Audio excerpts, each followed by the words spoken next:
A quiet evening at home becomes a nightmare when a pregnant mother holding her baby is trapped in the living room with a man who stops pretending to be the loving husband she once knew. One violent kick, one scream of pain, one desperate attempt to shield her child.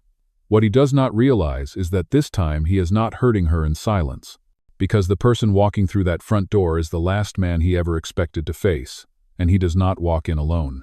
What happens next is a collision of fear, truth, and justice that turns the entire house into a battleground for survival. Stay with us as we uncover every moment. And before we begin, let us know what time you are listening and where you are tuning in from. Drop a comment below. We would love to hear from you. The house was too quiet for a Saturday evening. No television, no footsteps, no soft music humming from the nursery speaker. Just a strange, heavy silence that seemed to sink into every wall of the living room.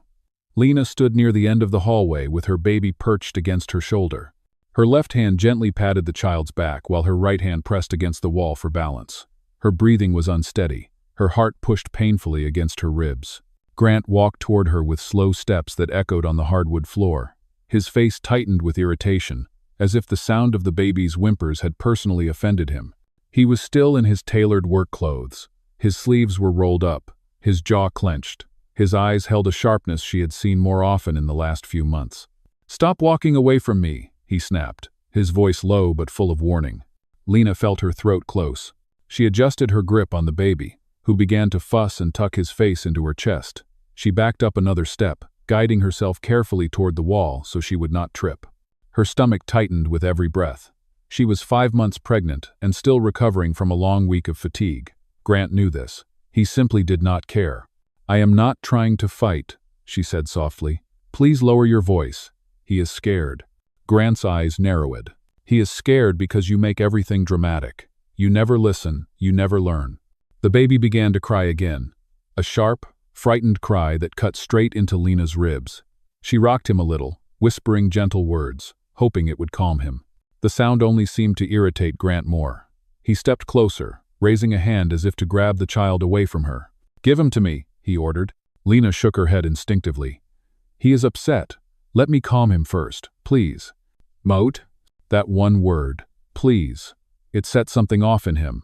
His shoulders rose with a quick inhale. His eyes changed. She recognized that look. She had seen it 3 times before. It always ended the same way. A bruise, a broken dish. A door slammed so hard it cracked the frame.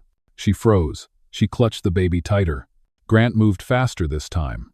He stepped forward and reached out, not gently, not carefully, but with a force that made Lena recoil. His hand brushed the baby's blanket as she twisted away, protecting the child with her entire upper body. "Stop acting like I am a monster," he said sharply. "You make everything so difficult." The baby screamed louder. A white-hot panic shot through Lena's chest. She continued moving backward until her hip knocked against the corner of the entry table. The motion startled the little one, and his cries turned into desperate, gasping sobs. "Grant, please," she whispered. "He is terrified. Please stop." Her words, shaky and pleading, seemed to push him over an edge he had been teetering on. His expression collapsed into anger, not explosive, cold, controlled, dangerous. "You want to make me the bad guy," he said. "Fine, I will be what you push me to be." Before she could turn away, before she could shield herself, Grant lifted his leg and slammed his foot into her lower leg with brutal force. The pain hit so fast she lost her breath. A sharp crack echoed through the room. Her knee buckled. Her leg folded beneath her. Her entire body dropped toward the floor. She twisted her torso at the last second to keep the baby from hitting anything. She landed on her side with the child protected against her chest. The pain ripped through her from ankle to thigh. She could not stop the scream that tore from her throat.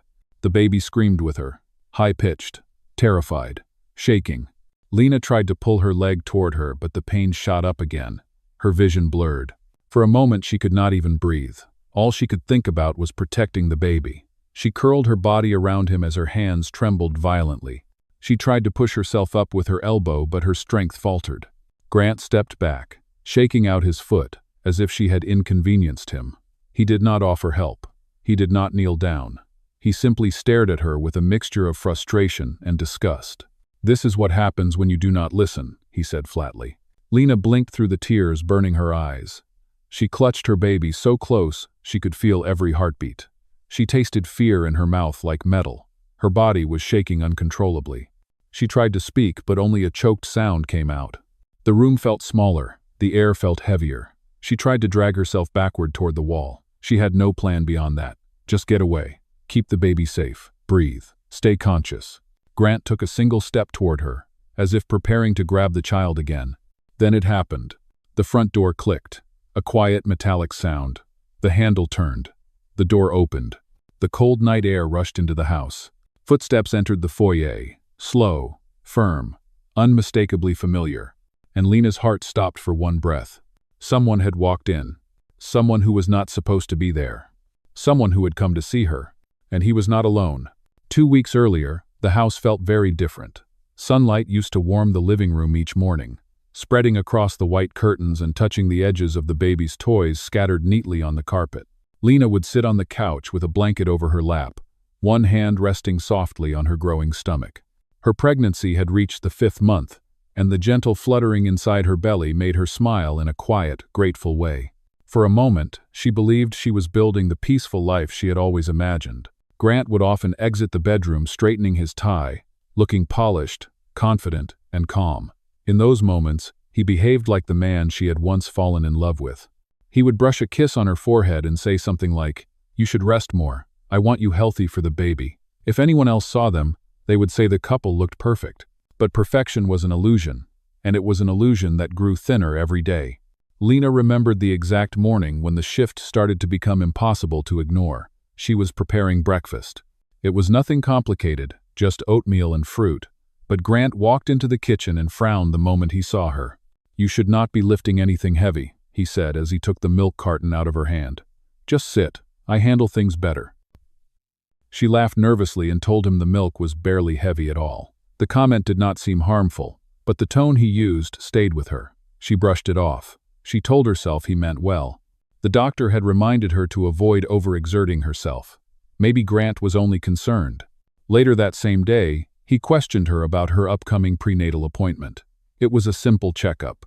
She had always gone to her appointments alone until now. Grant insisted on attending, not out of enthusiasm, but out of suspicion. "Why did you schedule it without telling me?" he asked. "Who told you it was fine to go alone? You need someone who can make adult decisions with you. You get overwhelmed too easily." She felt a sting at his words but forced herself to keep calm. She told him she just forgot to mention the appointment. She tried to reassure him. She tried to keep the peace. The more she tried, the more it seemed to fuel something unsettling inside him. A few days later, Lena attempted to call her father. It had been almost a month since she last saw him. She missed him. She wanted to tell him about the baby kicking for the first time. She stepped into the hallway and quietly pressed her father's number. Before she even got through half a ring, Grant walked around the corner. "Who are you calling?" he asked. She froze with the phone in her hand. "My dad. I just want to say hello." Grant exhaled sharply, then plucked the phone from her grasp. "Your father fills your head with doubts. I do not want him stressing you out. You need stability, not interference." He placed her phone on the shelf, high enough that she had to stretch to reach it. Then he gave her a look that was not loud or violent, yet full of warning. She nodded slowly, trying not to trigger him. The door to her relationship with her father began closing that day, not with a slam but with a quiet click. After that, the atmosphere in the house shifted.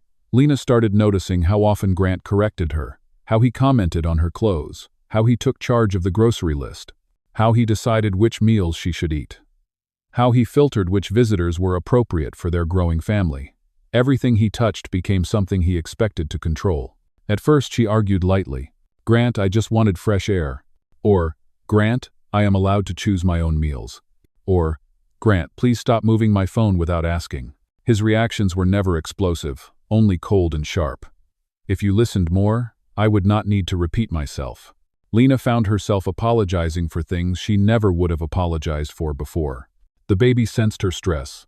Some nights he cried more than usual. She would rock him gently and whisper soft apologies, as if she could protect him from the tension that filled the house. Even the moments that should have been joyful were overshadowed. One evening she arranged a small dinner to celebrate the baby reaching 20 weeks. Nothing extravagant. Just candles, warm food, and a folded napkin shaped like a heart for fun. But Grant walked in, saw the table, and frowned. "This is unnecessary," he said. "Do not waste energy on things that do not matter." Lena looked at the small decoration she had made. It took only a minute to fold, but his tone made it feel like she had committed something wrong. She quietly removed it and placed it in the drawer. The next morning, the imbalance grew stronger. Grant announced that he would take full responsibility for managing their finances because the stress of pregnancy could cloud judgment. Lena stared at him in disbelief for a moment, then felt herself nod again, even though her chest tightened.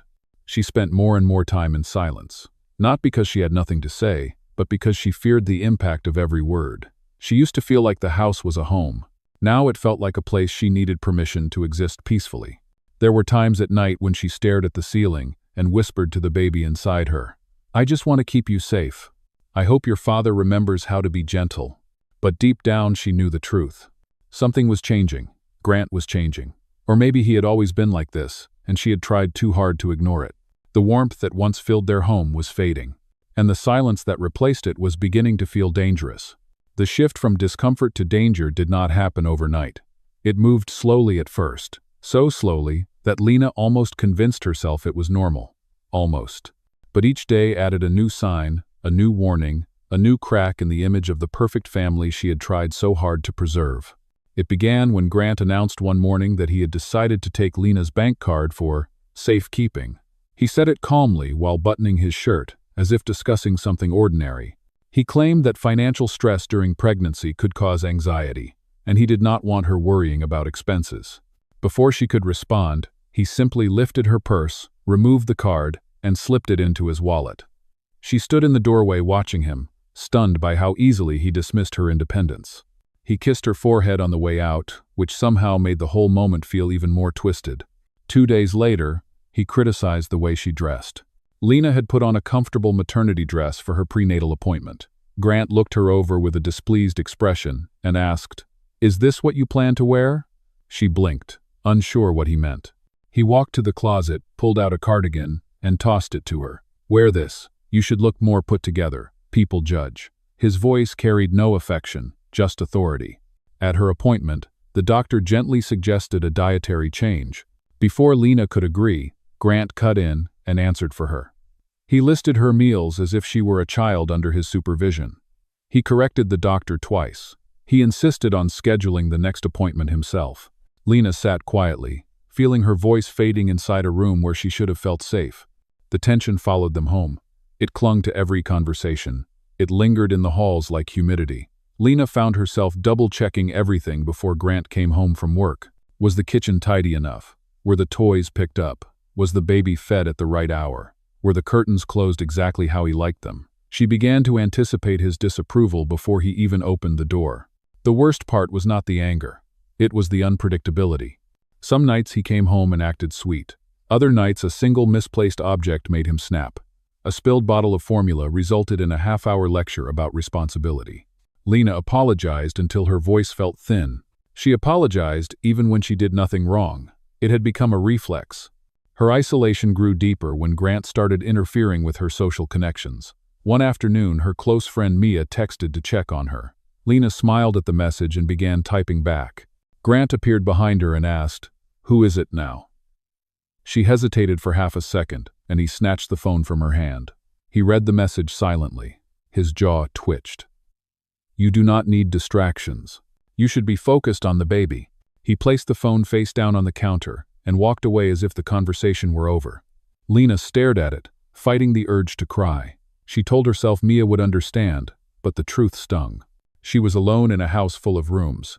Grant's monitoring escalated. He added a tracking app to her phone for safety.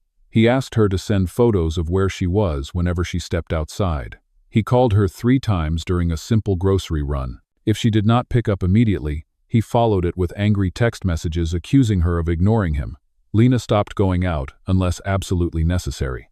Even the people who visited felt the tension. One Wednesday, the house cleaner came by. Lena noticed the woman glancing nervously toward the hallway each time Grant's voice echoed from his office.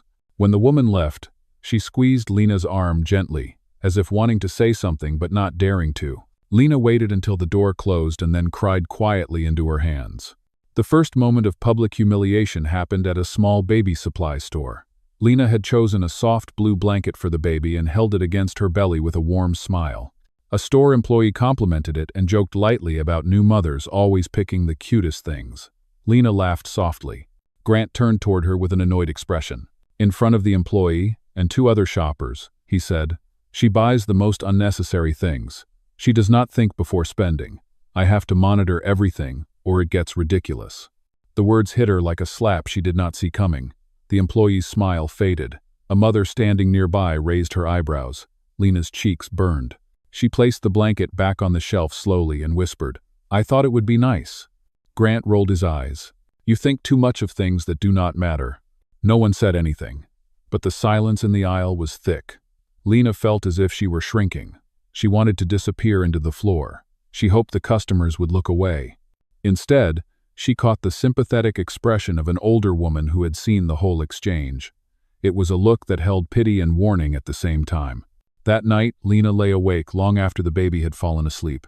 She stared at the ceiling with her hand on her belly. She felt each heartbeat of the child inside her. She whispered into the darkness, "I do not know how much longer I can pretend this is fine." And somewhere deep inside her chest, a fear began forming. A fear that what she had seen from Grant so far was only the beginning. A fear that the red flags were no longer warnings. They were realities, and they were closing in around her. The day of the explosion began quietly. There were no arguments that morning, no raised voices, no cold stares that hinted at what was building. The house felt strangely calm. Lena had spent most of the afternoon rocking the baby to sleep and folding laundry at the kitchen table. For a few brief hours, she allowed herself to imagine things might improve. She tried to believe the storm inside Grant would settle eventually. She tried to believe she could keep the peace long enough for her unborn child to arrive safely. The sun dipped lower behind the windows as the afternoon turned into evening. The baby stirred, rubbed his tiny eyes, then settled again. Lena sat beside him on the living room rug, humming a soft tune. The quiet almost felt hopeful. Then the front door opened. Grant walked in, carrying a cloud of tension with him. His shoulders were stiff. His eyes were darker than usual. He tossed his keys onto the counter so hard they slid to the edge and almost fell. Something had set him off long before he entered the house. Something that had nothing to do with Lena or the baby. But she knew how this worked. Whatever anger he brought inside would soon become her responsibility. He did not greet her. He did not ask about the baby. He simply walked into the room and stood there, staring at her as if searching for something to blame. She felt her stomach tighten. She lifted the baby into her arms and held him close. "Did something happen at work?" she asked gently. Grant stepped forward. "If something happened, it is because no one knows how to follow directions. No one listens. Not even you." Lena lowered her gaze, trying to keep her voice steady. "I am listening. Tell me what is wrong." He scoffed. "You always say you listen, but you never do. You avoid responsibilities, and then you act like I am the problem." Luce. The baby started to fuss, sensing the tension. Lena tried to bounce him softly. The small sound irritated Grant instantly. He turned toward the child with a frustrated glare that made Lena's pulse race. "Why is he always crying?" he snapped. "You spoil him. You coddle him. That is why he acts like this." Lena swallowed hard. "He is a baby. Babies cry when they are scared or tired." Grant's voice rose. "Or when their mother fails to teach them anything." The words struck her like ice. She took a step back. She did not raise her voice. She did not argue. She only said, "Please lower your voice. He is frightened." That single request shattered the fragile calm in the room. Grant moved quickly. Too quickly. Lena flinched before she even understood what he intended to do. He reached out to grab the baby from her arms. His grip was rough and careless. Lena twisted her body away, protecting the child. Her heel hit the leg of the coffee table, causing her to stumble. "Stop pulling away from me," he barked. "Give him to me, now." "No," she gasped. "Not like this. Please. You are scaring him." Her voice trembled. Her breathing turned shallow. The baby began to cry, louder and louder. Grant's fury deepened. His face hardened into something she could not recognize anymore. "You think I am dangerous," he said. "You make me look like a villain in my own house."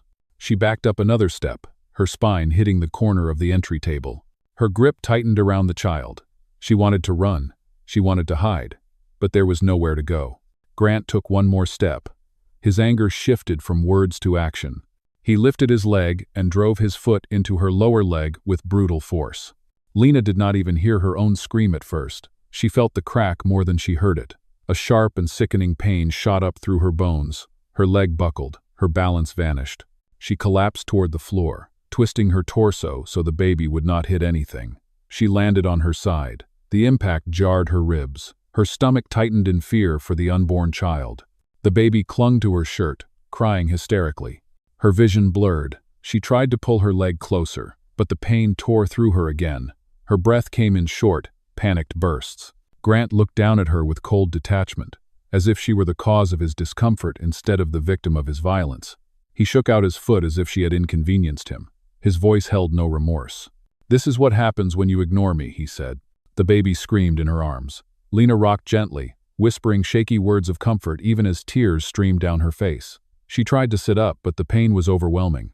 Her injured leg pulsed with every heartbeat. Fear spread through her like wildfire. She clutched her belly with one hand, praying the baby inside her was unharmed. Grant stepped forward again, reaching toward her. Not to help, not to apologize, but to take the child from her arms.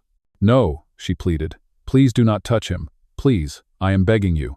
Her voice cracked, and something in his expression shifted into irritation. He bent slightly as if preparing to pull the child away. At that exact moment, the house changed. There was a sound from the front door, a sudden metallic click. The handle turned. The door opened. A cool breath of night air drifted inside. Grant froze. Lena's heart stopped for one suspended second. Footsteps entered the foyer, heavy, sure, familiar. Someone had arrived. Someone who was not supposed to be there. Someone who had come to see her without warning. And from the echo of a second pair of footsteps behind the first, she knew he had not come alone. For a moment after the blow, the house felt suspended in time. Lena lay on the hardwood floor, her breath caught somewhere between her chest and her throat. Pain radiated from her shattered leg in waves that made her dizzy. The baby's terrified cries echoed off the walls, rising and falling in frantic bursts. He clung to her shirt with tiny fists, his whole body trembling. Lena tried to shift her weight, but the movement sent another bolt of white-hot pain shooting up her leg. She sucked in a breath through her teeth, fighting the instinct to scream again. Her vision blurred at the edges. She blinked hard, trying to stay conscious. She had to protect the baby. Nothing mattered more than keeping him safe. "Get up," Grant said sharply. His voice held no panic, no regret, only annoyance. As if her broken body on the floor was an inconvenience he had to deal with. "I cannot," she managed to whisper.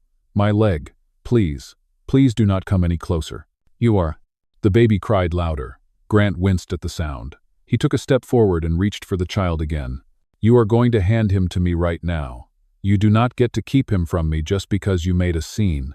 Lena curled tighter around the baby, covering him with her arm and shoulder. She pressed his face against her chest so he would not see what was happening. She felt him trembling against her heartbeat. She whispered quick, shaky words into his hair. "You are okay, Mama is here." "No." Her voice shook so badly she could barely hear herself. Grant crouched, reaching toward the baby with hands that were far from gentle. She flinched violently. Her elbow knocked against the shelf of toys behind her. Several plush animals tumbled off. One small plastic device fell forward, bounced once, and landed beside her arm. It was the baby's sleep soother, a small, star-shaped toy that played lullabies and recorded 30 seconds of sound to replay softly as a soothing loop. Lena barely noticed it through the pain. She only cared about shielding her child. Grant noticed the toy, but only to kick it aside. The kick hit the button in the center. A tiny red light blinked twice. The device began recording automatically, capturing the chaos around it. It recorded the baby's desperate crying. It recorded Lena's choked sob of pain. It recorded Grant's sharp voice as he snapped, "Stop acting like this is my fault." Oh, the toy kept blinking, unseen by Grant, unnoticed by Lena in her panic and agony. Grant lunged again, trying to pry the baby free from her arms. His fingers gripped her shoulder. The pain made her gasp. "Do not touch him," she cried. "Please, please, Grant. You are hurting us." Her voice echoed through the room. Her words trembled with raw terror. The toy kept recording. Grant cursed under his breath and stepped back. He ran a hand through his hair with a frustrated groan. He looked around the room as if searching for something to blame other than his own actions. His breathing grew heavier. He was not afraid of what he had done. He was angry that the situation was not going the way he wanted. Lena tried again to drag herself backward. Her fingers clawed at the floor. She pulled herself inch by inch, trying desperately to create distance between him and the baby. Every movement made her leg throb violently. Tears streamed down her cheeks. She forced herself to stay upright enough to keep the baby's head supported.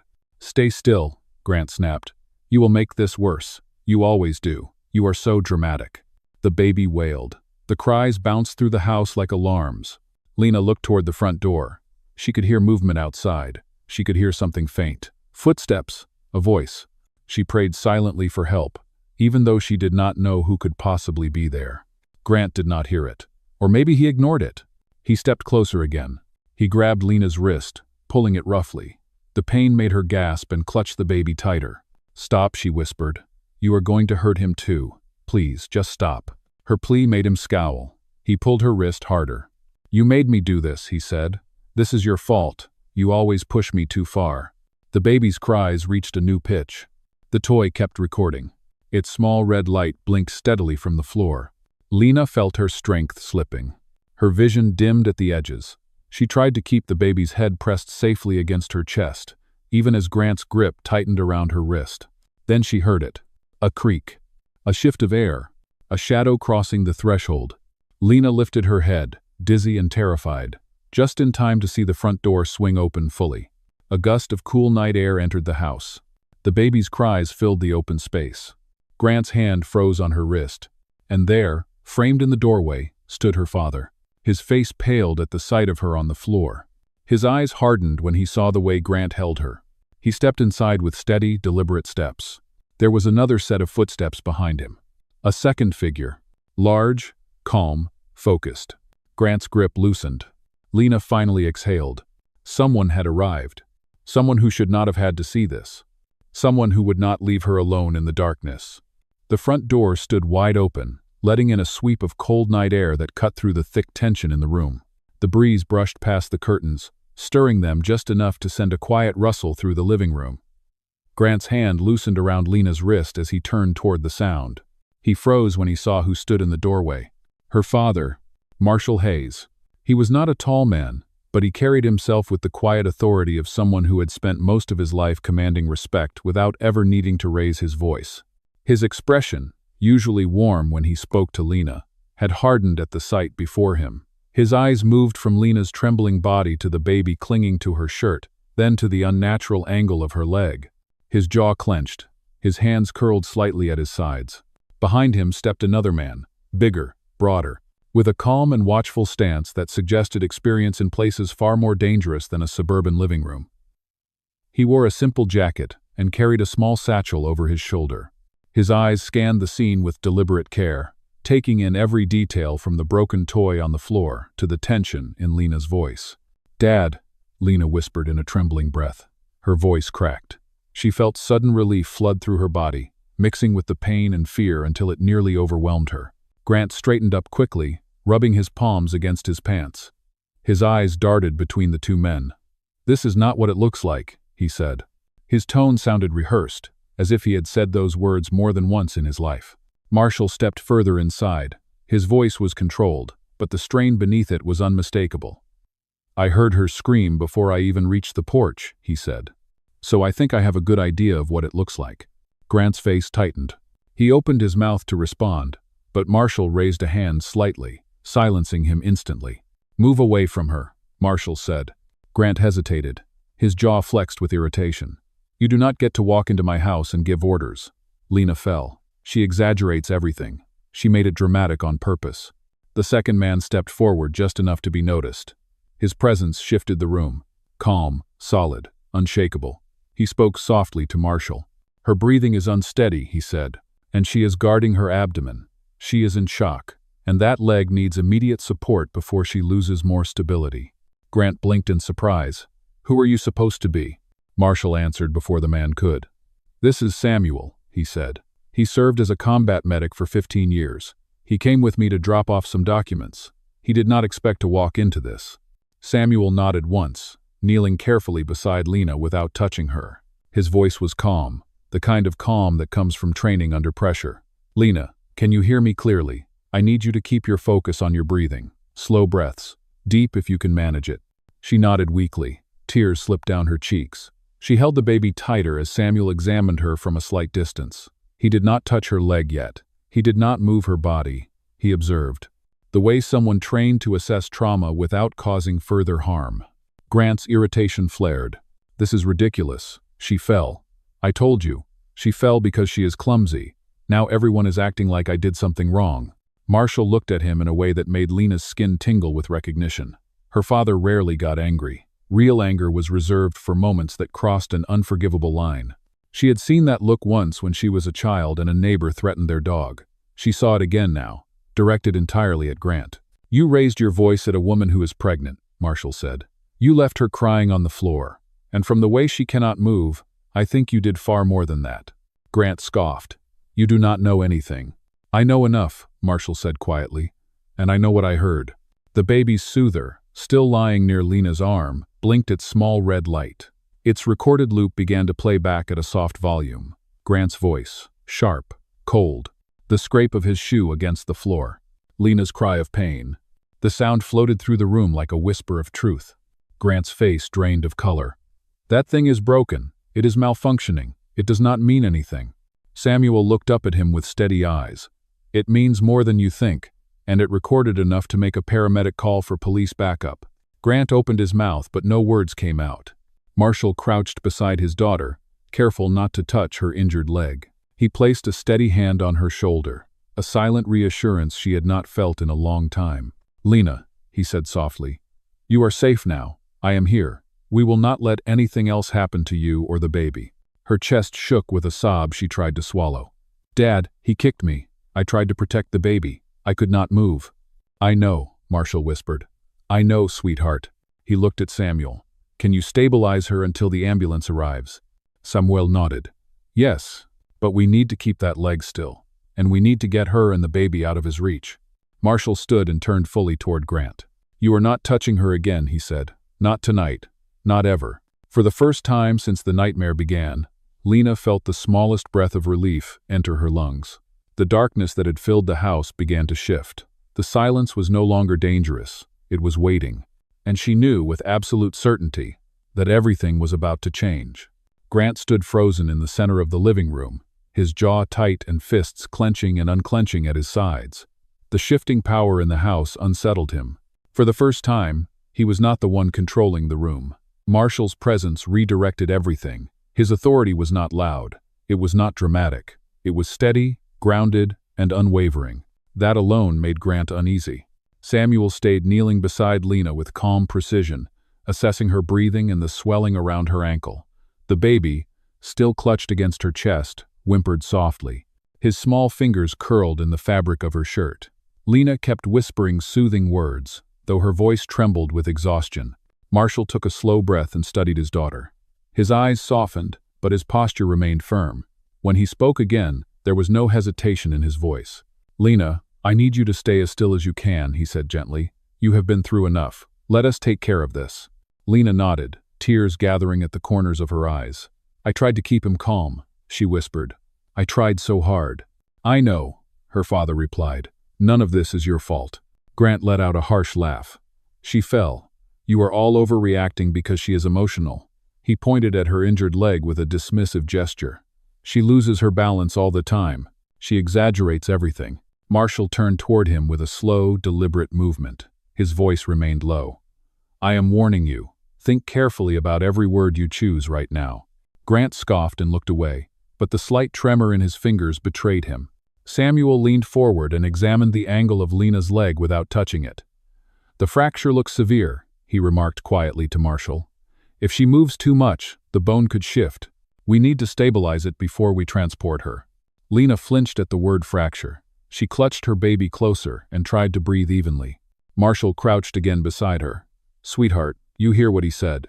You need medical care. We will not let him come near you again. Grant stepped forward angrily. You do not get to make decisions for her. She is my wife. Marshall stood slowly, turning to face him. A husband protects his family, he said. You hurt yours. That means you have no more authority here. Grant's nostrils flared. You cannot just take her away. She lives here. She belongs here. Lena, hearing those words, felt something inside her crack, something small and quiet, something that had been breaking for months without fully shattering until this moment. "I do not belong here," she whispered. The room fell silent. Marshall's gaze softened with a mix of heartbreak and pride. It was the first time she had said those words out loud. The first time she allowed herself to acknowledge the truth she had been avoiding. Grant's face twisted with anger. "Lena, do not start this. You are making a scene in front of your father because you want attention." She shook her head weakly. Tears slid down her cheeks. "I begged you to stop. I begged you. And you kicked me." Grant's jaw tightened. "You made me angry. You know how to push my buttons. You always do this." Marshall stepped fully between them, blocking Grant's view of her. "Do not speak to her again," he said. "You have done enough damage." Samuel stood slowly, keeping his body between Lena and Grant while he prepared to stabilize her leg. "I need a towel, a pillow, and something firm for support," he said. "I can make a temporary splint until the ambulance arrives." Marshall nodded and moved quickly through the house. He returned with a pillow, a folded blanket, and a wooden serving board from the kitchen. Samuel arranged everything with steady intention. Lena cried out when the support slid gently under her leg. Samuel kept his voice soothing. "I know it hurts. You are doing very well. Keep holding the baby. We will make sure he stays safe." The baby whimpered, then quieted as Lena pressed her cheek to his head. Grant watched the scene unfold with growing frustration. He stepped forward again. "All of you need to leave. This is my house. She is staying here. You cannot just barge in and take over." "Des." Marshall approached him, stopping only inches away. The room shifted again, anchoring around the quiet force of his presence. "You are forgetting something," Marshall said. "You did not just shout.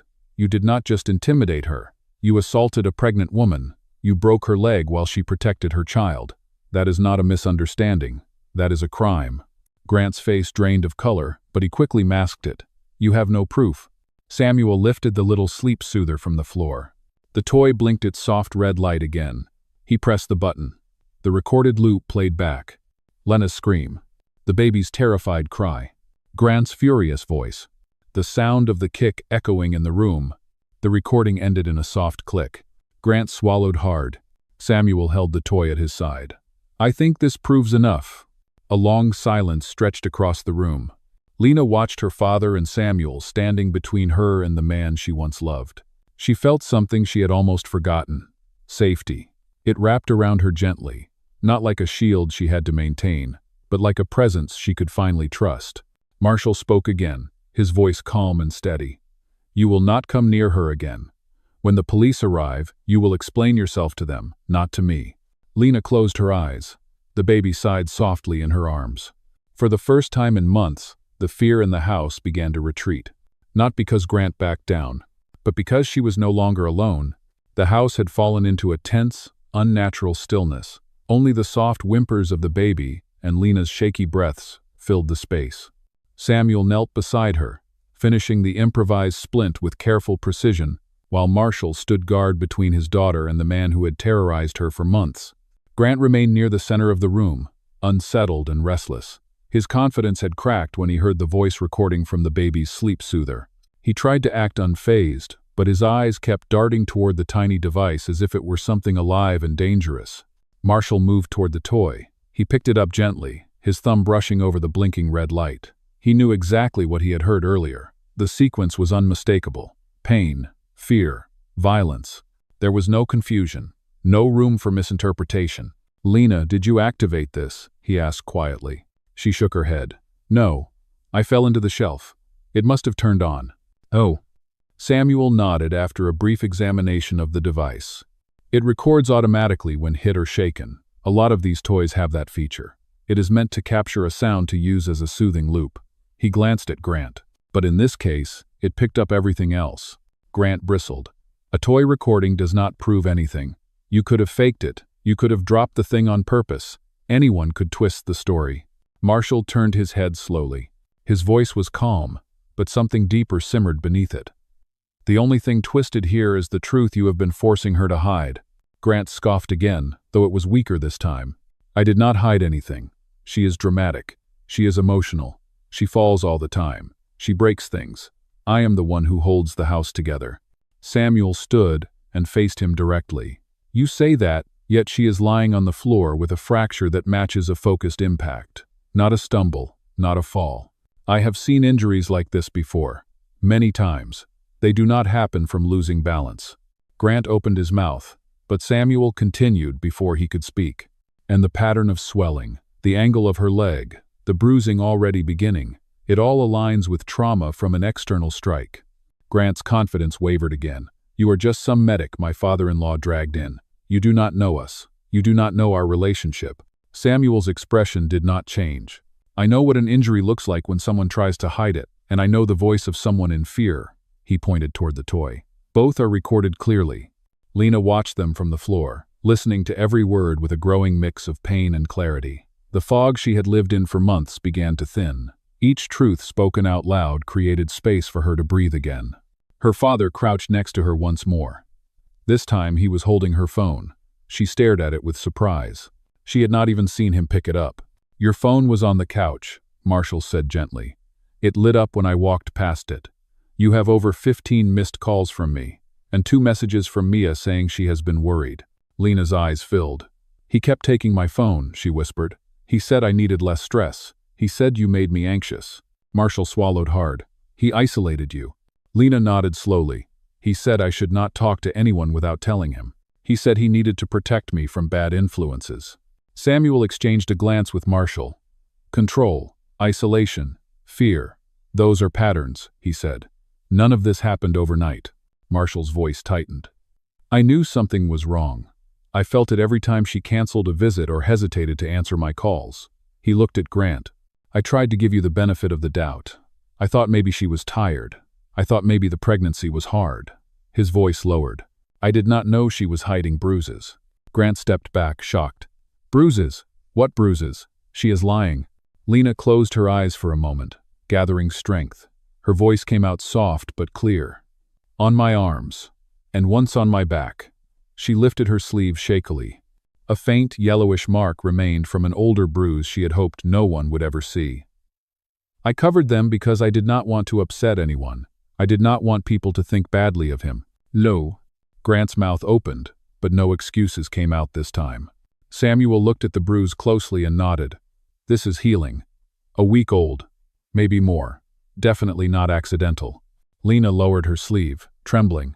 He was angry because dinner was late. The baby had been crying all afternoon. Grant snapped out of his shock. I did not hit you. I grabbed your arm to stop you from yelling. You twist everything. Marshall's gaze sharpened. You grabbed her with enough force to bruise her. He shook his head slowly. The truth is here. The evidence is here. Your own actions are here, all at once. The house felt colder now, not because of the night air drifting in from the open door, but because the real shape of what had been happening finally stood exposed. There was no hiding behind excuses, no softening of blame, no pretending it was stress or misunderstanding. The truth had stepped into the room, and it was not leaving. Lena looked up at her father. I did not want you to think I had made a mistake, she whispered. Marshall touched her shoulder gently. You did not make a mistake. You trusted someone who did not deserve you. That is not your fault. Grant swallowed hard, trying to regain ground. You cannot take her. She is my wife. She stays in this house. Marshall rose to his feet with slow, controlled anger. She leaves tonight, he said, and she is never coming back. Behind him, Samuel nodded. The paramedics should be here any minute, and when they arrive, this becomes official. Grant looked around the room as if searching for a way to undo everything. But the evidence had already spoken. The lies had already crumbled. And Lena, for the first time in a long time, felt something stronger than fear. She felt the beginning of freedom. The sirens were faint at first, a distant wailing that drifted through the open doorway like a warning carried by the wind. Grant heard it before he fully processed what it meant.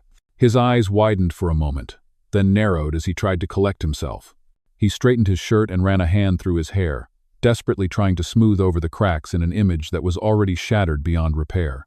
They do not need to come inside, he muttered. I will handle this. I will explain everything before anyone jumps to conclusions. Marshall stood tall between Grant and the door. The only one who will be doing any explaining tonight is you. Grant's lips parted, but he had no response. He paced back and forth once, rubbing his temples, muttering to himself. Each movement was jittery, frenzied. He was losing control of the moment that had once belonged entirely to him. Inside, Samuel finished securing Lena's leg. Her breathing steadied slightly as the immediate terror eased, replaced by a painful exhaustion. The baby, sensing the change in the room, whimpered softly instead of screaming. Lena stroked his back with trembling fingers. "Stay with me," Samuel said gently. "The trauma can make people drift in and out. Keep your focus on your son. That will help you stay grounded." Lena nodded weakly. "Thank you for staying with me." "You are not alone anymore," Samuel replied. The sirens grew louder. A pair of red and blue flickering lights reflected against the walls as a police cruiser pulled into the driveway. Grant stiffened. "This is not necessary," he said sharply. "It is a misunderstanding. No one needs to get involved." His voice, once commanding, cracked around the edges. Marshall did not move. "You crossed a line you can never uncross." Two officers approached the doorway. A male officer stepped in first, scanning the living room with trained precision. His gaze fell immediately on Lena, lying on the floor with her leg supported by a makeshift splint. His expression shifted from neutral to alarm. "Ma'am, are you able to speak?" he asked gently. Lena swallowed. Her voice was faint but steady. "He kicked my leg. I was holding my baby. I could not get up." The officer nodded. "We already received a domestic violence report. We will help you." Grant stepped forward quickly. "No, you do not understand. She fell. She is emotional. She tricks people into thinking I hurt her." The officer raised a hand. "Sir, step back." Grant ignored him. "She is lying," he insisted. "She does this when she wants attention." Marshall took one firm step toward Grant and placed a hand on the officer's arm. "I would advise you to keep your distance. You will not want to hear what comes next." The second officer, a woman with sharp eyes and a steady stance, entered behind her partner. She looked Grant up and down, then shifted her attention to Samuel. "What happened to her leg?" she asked. Samuel answered calmly. "The fracture is the result of a direct strike. I have treated dozens of these injuries during my time overseas. This was not a stumble. This was not a fall." The officer nodded. "Did anyone witness it?" Marshall lifted the small star-shaped sleep soother. Its red light blinked softly as if confirming its role in the unfolding truth. "This recorded everything," he said. "Her scream, his voice, the impact. You can hear the baby crying in panic. He did not even try to help her." The male officer stepped forward. "Sir, please hand that to us. We need to review it." Marshall passed it carefully. The officer pressed the button. Once again, the living room filled with the chilling sounds of Lena's cry, Grant's furious voice, and the sickening strike. The audio was unmistakably clear. Grant's face drained of color. He took a step back, then another. "It is taken out of context. She provoked me. She does things that push me." The woman officer stared at him with disbelief. "Nothing justifies this kind of injury. Nothing." She pulled out her handcuffs. Grant raised his hands defensively. Wait. I can explain. She gets overwhelmed. She misinterprets things. This is ridiculous. I am the victim here." The officer stepped closer. "Sir, turn around." He shook his head frantically. No. Please. I can fix this. You do not understand." Marshall stepped forward, his voice steady and final. "What they understand is exactly what you have done." Grant looked around the room in panic. His eyes bounced from the officers to Marshall to Samuel to the broken expression on Lena's face.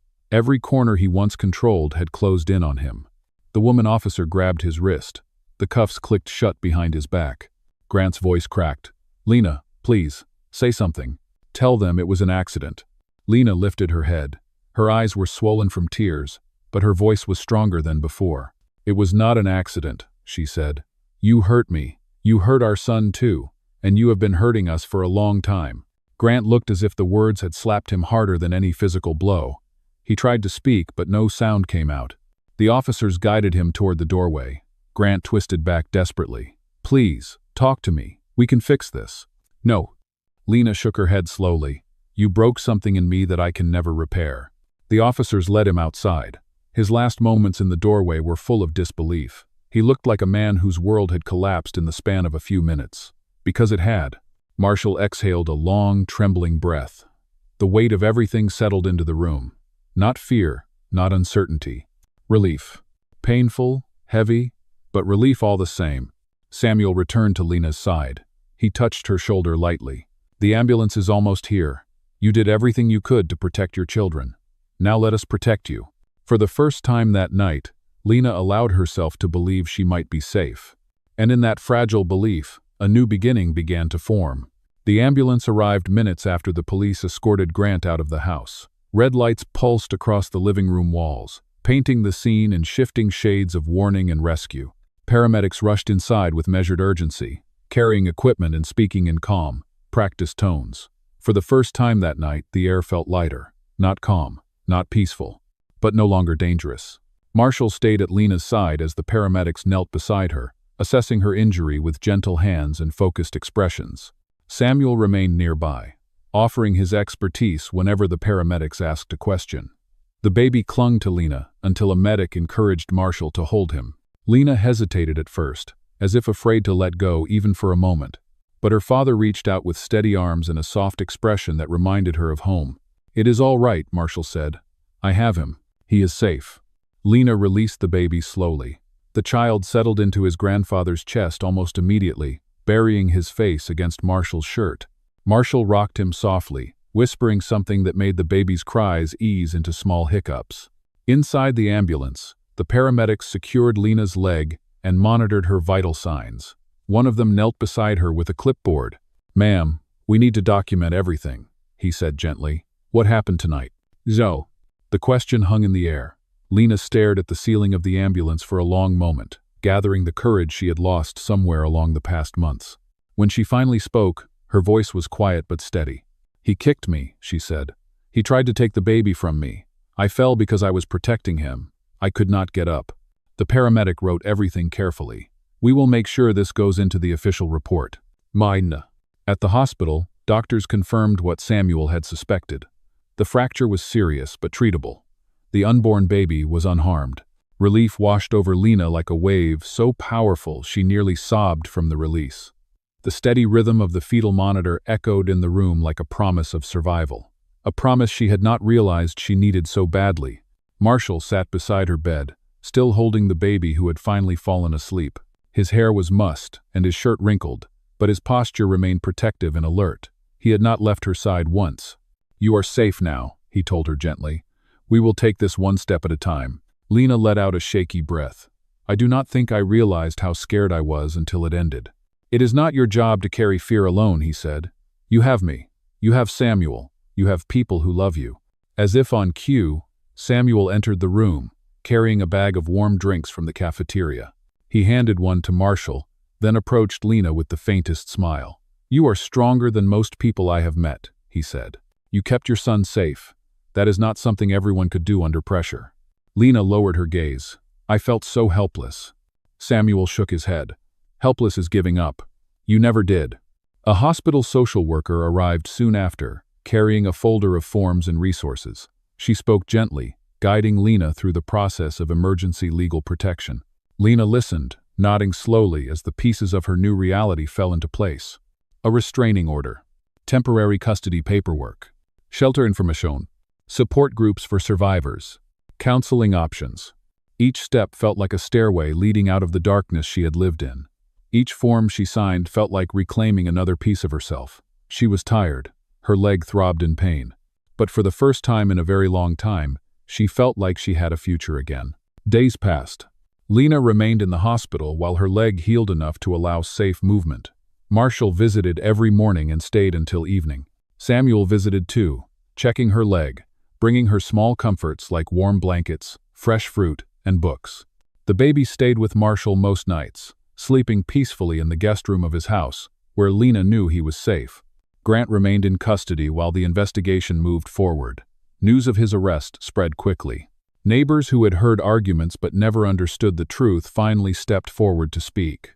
A clearer picture began to form, one that showed a consistent pattern of fear, control, and manipulation. For once, the truth had a voice louder than Grant's denial. One afternoon, after a physical therapist left the room, Lena looked out the window at the pale blue sky.